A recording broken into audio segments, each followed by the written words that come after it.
Teachers and staff may soon be able to carry weapons at a local school where a student shot and wounded two classmates. The board of the Madison Local School District voted unanimously to allow employees to defend and protect students. Jeff Hirsh is live now with details of the decision. Jeff?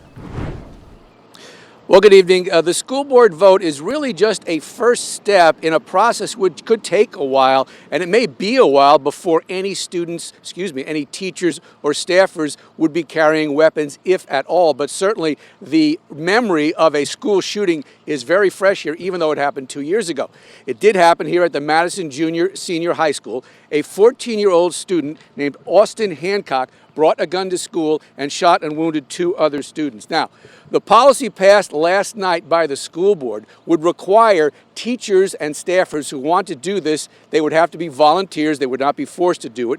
They would have to undergo serious 26 hours worth of training. It's called FASTER, that's the name of the program. It includes active shooter training, medical emergency training, assessing situations. Also, the teachers or volunteers would have to have a concealed carry weapon license first, so they'd have to have the license, they'd have to go the 26 hours of training, and then they would have to be approved by a school committee every year. So some might get it, some might not, and it could change every year.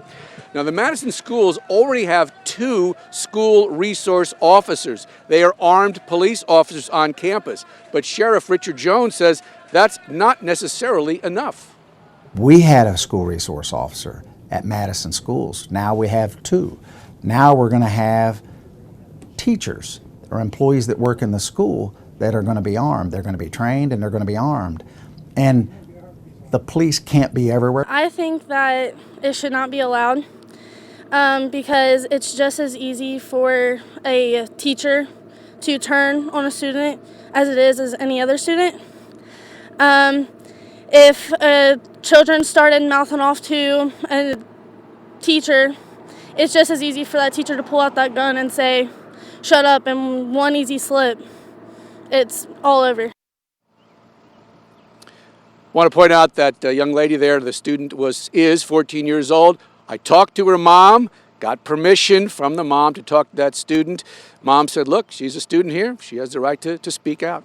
Live Madison Township, Jeff Hirsh, Local 12 News, back to you. Okay, Jeff, thank you. And the local union representing Madison employees is opposed to arming teachers, as is the Ohio Education Association. So here's today's instant poll. We're asking, will arming teachers keep students safer? What do you think? Cast your vote at local12.com/connect, and we will have final results for you tonight at